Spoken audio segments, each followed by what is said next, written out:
Thank you, Senator Cotton. At this point, I ask unanimous consent to offer to the record a letter submitted by Omar Abbasi, son of former City Council President of Samarra, Iraq, who worked with Mr. Hegseth in Iraq.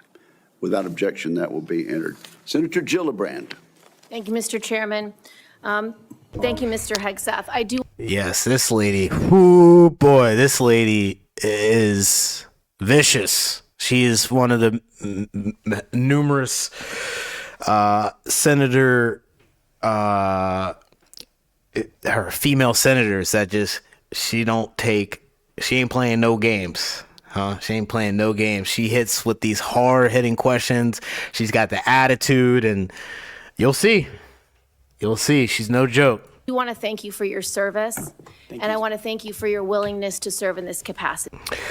Shout out to Senator Kirsten Gilibrand. She's speaking with Pete Hegseth, and she has some things to say. Let's check it out. Thank you, Senator. I have many concerns about your record, and particularly your public statements, because they are so hurtful to the men and women who are currently serving in the U.S. military, harmful to morale, harmful to good order and discipline.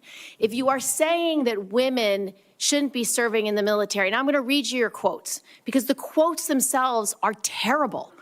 You will have to change how you see women to do this job well, and I don't know if you are capable of that. So I want to press on these issues that my colleague Jean Shaheen brought up, because she said it so well. So first of all, you answered your questionnaire. Do you believe that any American who wants to serve in their country in the military and can meet objective standards set by the military should be allowed to serve without limitation? You've said yes to that question. But then in all of these other circumstances, you've denigrated active duty service members. We have hundreds of women who are currently in the infantry, lethal members of our military serving in the infantry, but you degrade them. You say, we need moms, but not in the military, especially in combat units.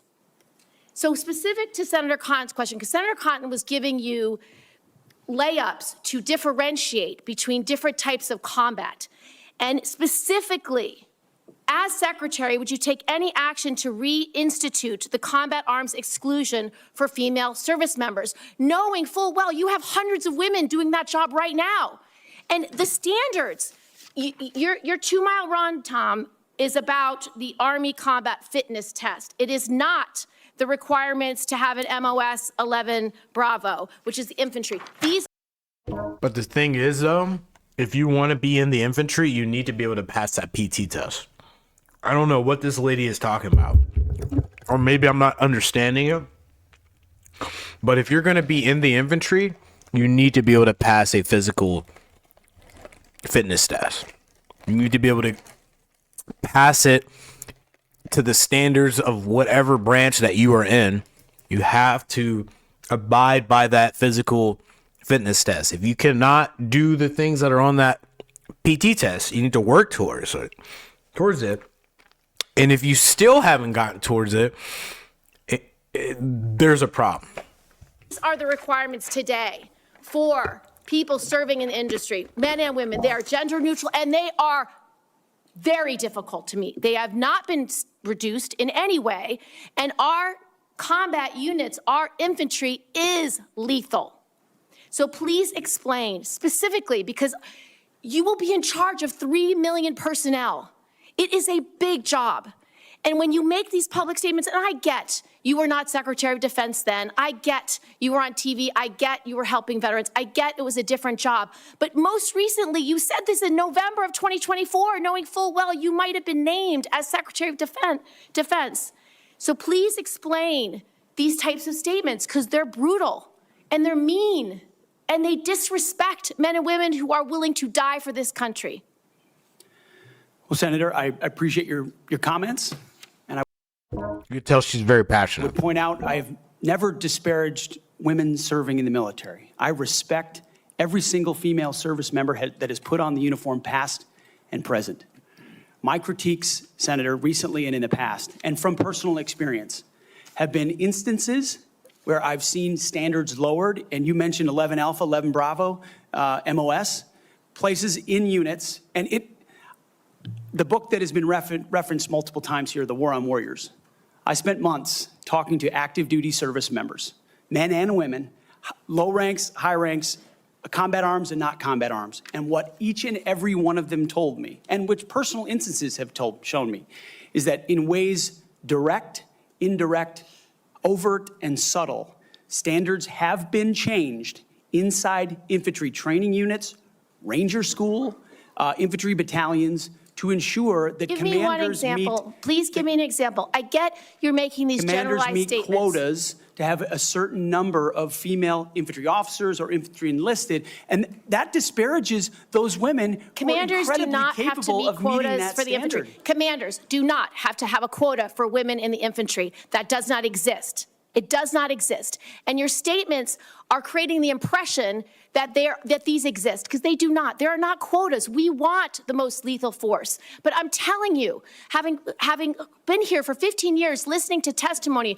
about men and women in combat and the type of operations that were successful in Afghanistan and in Iraq, women were essential for many of those units. When Ranger units went in to find where the terrorists hiding in Afghanistan or in Iraq, if they had a woman in the unit, they could go in, talk to the women in a village, say, where are the terrorists hiding? Where are the weapons hiding? And get crucial information to make sure that we can win that battle. There is a benefit to having women in a combat space, in a combat role. I get it. That's a perfect example, for sure. So just, you cannot denigrate women in general, and your statements do. It's just, you should not be lowering the standards that is being held for these roles. You shouldn't lower those standards just because these folks can't fulfill that standard. Because then you're bringing down the standard that was initially the standard, the warfighting standard that these folks have been making warfighters on the same principle or whatever for years. I don't know. We don't. It's my Don't perspective. want women in the military, especially in combat. What a terrible statement. So please, do not deny that you've made those statements. You have. We take the responsibility of standards very seriously, and we will work with you. I'm equally distressed you would not meet with me before this hearing. We could have covered all of this before you came here, so I could get to the 15 other questions that I want to get to.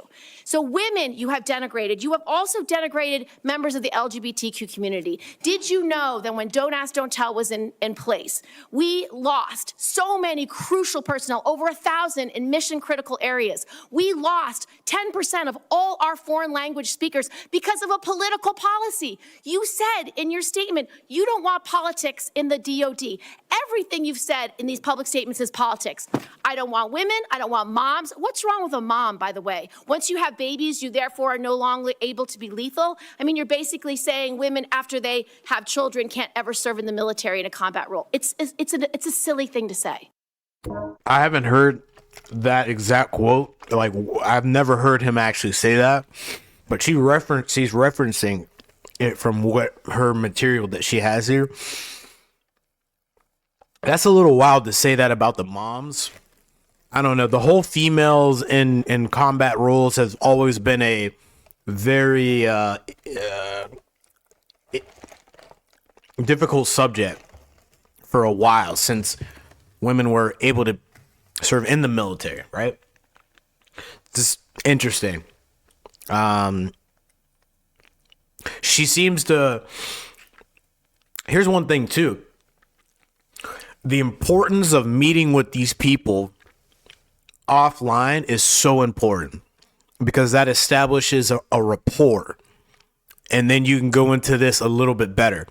I'm thinking that he might have, if I was Pete Hegseth, but I'm not Pete Hegseth, I would have considered, but I don't know Miss Kirsten Gilibrand. I don't really know her and how she does things as a senator. She may be a terrible person, you know, and he might have insight that she's a terrible person, and why would he want to go meet up with her or whatever. She seems like somewhat of like a very coherent person. She seems very passionate about women in the combat roles and in the military and stuff like that. And she seems to have taken this very, very personal on Pete Hegseth's perspective or some of the things that he has said about women in the military. But it's crazy. It's a silly thing to say, beneath the position that you are aspiring to. To denigrate LGBTQ service members is a mistake. If you are a sharpshooter, you're as lethal regardless of what your gender identity is, regardless of who you love. So please know this to be a true statement. So you say it was a political thing. You say it undermined us, social engineering. I don't know why someone having to publicly say or not publicly say who they love is social engineering. I think having that policy in the first place was highly problematic. And as you said in your statement, do you agree anybody should be able to serve in the military if they meet the standards? Senator, as the president has stated, I don't disagree with the overturn of Don't Ask, Don't Tell. Great, because I don't want you thinking, can't serve if you're a mom, can't serve if you're LGBTQ, and then last, can't serve if you're a leftist. The statements you said about people who have views differently than you, that we're the enemy, are you saying that 50% of the DOD, if they hold liberal views or leftist views or are Democrats, are not welcome in the military? Are you saying that? And like the crazy thing is, she questions this dude, like she questions him like these people have never done that, you know, to folks who think differently from them. It's just, it is wild. I think they pushed out a lot of people from the military that don't have this progressive mindset. And like, she has the nerve to get mad at this guy and like try to push it on him to make him seem like he's this guy that just doesn't like anybody that, you know, doesn't have the same ideology. Like, I don't want these people in the military because they don't have the same ideology. I mean, dude, you folks are pushing these people. You folks are pushing a whole different group of people out because they don't share your ideology. Like, it's just crazy. I find it to be a little bit, it's like hypocrisy a little bit, man. Senator, I volunteered to deploy to Afghanistan under Democrat President Barack Obama. I also volunteered to guard the inauguration of Joe Biden, but was denied the opportunity to serve because I was identified as an extremist by my own unit for a Christian tattoo.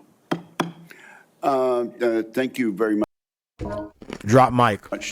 Senator Gilibrand, you held up a document and referred to it during your questioning. Would you like that entered into the record? It may be one without my marks.